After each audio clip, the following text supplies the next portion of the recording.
성경 말씀은 데살로니가전서 4장 16절입니다. 주께서 호령과 천사장의 소리와 하나님의 나팔로 친히 하늘로 쫓아 강림하시리니 그리스도 안에서 죽은 자들이 먼저 일어나고 그 후에 우리 살아남은 자도 저희와 함께 구름 속으로 끌어올려 공중에서 주를 영접하게 하시리니 그리하여 우리가 항상 주와 함께 있으리라. 재림은 우리 신자들의 복된 소망입니다. 과연 부활을 믿는 신자라야 부활의 영광에 참여하듯이 재림을 믿는 신자라야 재림 시에 들림을 받아 올라가게 될 것입니다.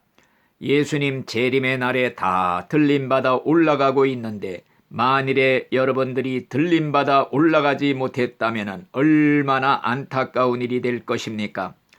이전에 어떤 신자가 꿈을 꾸었다고 합니다. 꿈에 잠을 자다가 깨어보니 잠자던 부인이 사라졌습니다.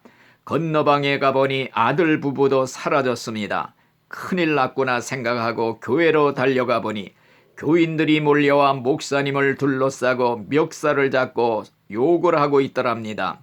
야, 이놈의 목사야, 다른 교회 신자들은 다 올라갔는데 우리만 올라가지 못하고 남았으니 우리에게 재림 설교를 해주지 않아서 우리가 몰라서 준비하지 못하고 살다가 못 올라갔으니 이 일을 어쩌란 말이냐.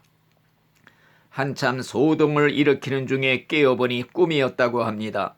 안도의 숨을 쉬면서 이것이 꿈이었으니 망정이지 만일에 진짜였다라면 큰일 날 뻔했노라. 그때부터 재림 신앙을 가지고 재림 준비를 철저히 하고 살았다는 것입니다. 성경에는 수없이 성경으로 재림에 대해서 예언하고 있습니다. 구름을 타고 오시리라. 각 사람의 눈이 그를 보겠고 찌른 자도 볼 것이고 땅의 모든 족속이 그를 인하여 애곡하리라. 하늘로 올리우신 예수는 하늘로 올라가심을 본 그대로 오시리라. 예수님이 재림하실 때에 천사들을 보내신다고 그랬습니다. 저희가 그 택하신 자들을 하늘 이 끝에서 저 끝까지 사방에서 모으리라. 그 밤에 두 남자가 한자리에 누워 있으리니 하나는 데려감을 당하고 하나는 버려둠을 당할 것이요 두 여자가 매를 갈고 있음에 하나는 데려감을 당하고 하나는 버려둠을 당할 것이라 그랬습니다. 천사들이 휴거 신자들을 다 끌어올려갈 것입니다. 휴거가 발생하면 신자와 불신자가 헤어지게 될 것입니다. 남편과 아내, 형제와 자매, 친구와 친구 사이가 헤어지는 사건이 발생하게 될 것입니다. 가령 비행기가 날아가다가 조종사가 휴거되면 조종사 없이 남은 사람들만이 날라서 추락하는 사건이 발생할 수도 있을 것입니다.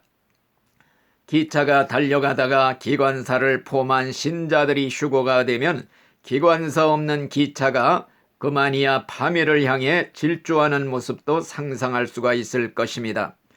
과연 구원받은 참된 교회가 다 휴거되고 이 세상에는 단 한 명의 의인도 남아있지 않는 이러한 세상이 될 것입니다. 과연 이 세상은 과거에 물로 심판을 받았지만은 앞으로 장차에는 세상은 불로 심판을 받을 것이라 성경은 말하고 있습니다. 이 세상을 수십 번 몰살시키고도 남을 원자탄들이 이 지구에 지금 쌓여 있습니다. 또한 땅 밑에는 지진의 불이 준비되어 있습니다. 옛날 소돔과 고모라 성을 멸망시킨 하늘의 유황불도 준비가 되어 있는 것입니다. 성경에 보니 주의 날이 도적같이 오리니 그 날에는 하늘이 큰 소리로 떠나가고 체질이 뜨거운 불에 풀어지고 땅과 그 중에 있는 모든 일이 드러나리로다. 하나님의 날이 임하기를 바라보고 간절히 사모하라. 그 날에 하늘이 불에 타서 풀어지고 체질이 뜨거운 불에 풀어지려니와 이런 말씀들이 기록이 되어 있습니다. 예수님께서 내가 도적같이 오리라 그랬습니다. 재림은 예고 없이 갑자기 온다는 말씀입니다. 또한 도적이 몰래 와서 보물을 가져가듯이 오직 보배로운 믿음을 가진 신자들만을 데려가기 때문에 도적같이 오신다고 하신 줄 믿습니다. 그러므로 우리는 보배로운 믿음을 준비하고 살아야 될 것입니다. 주님 앞에서 점도 없고 흠도 없이 어그러짐도 없이 깨끗하게 거룩하게 살아야 우리가 진정 주님 앞에 들림받는 신자가 될 줄로 믿습니다. 그래서 성경에 보니 너희가 어떠한 사람이 되어야 마땅하뇨 거룩한 행실과 경건함으로써 하나님의 날이 임하기를 간절히 사모하라 그랬습니다. 우리 신부된 신자들이 들림받아 공중에서 신랑 되신 예수님을 영접하는 것을 우리는 어린 양의 혼칙에 참여한다고 말을 합니다. 그래서 성경에 보니 어린 양의 혼인잔치에 참여하는 자들이 초청함을 받은 자들이 복이 있도다 그랬습니다.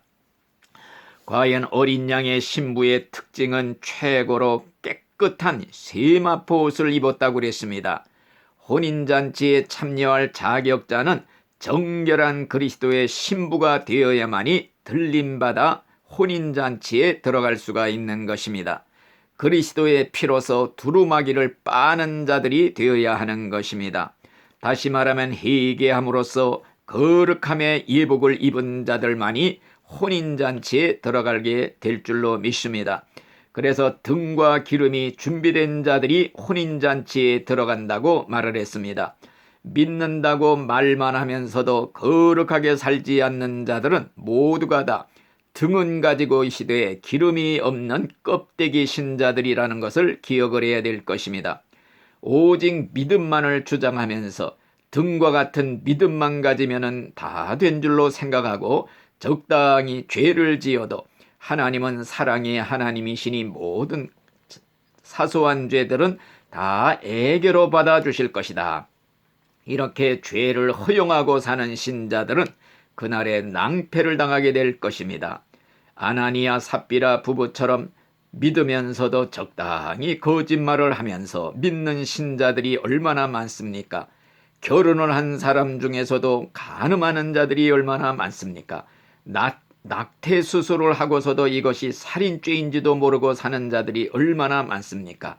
동성애자들, 더러운 죄악의 옷을 입고 예배당에 참석하는 자들, 예배 드리는 것은 그저 형식적으로 드리고 믿는 것 따로 생활하는 것은 따로 이분법적으로 사는 신자들이 얼마나 많이 있습니까?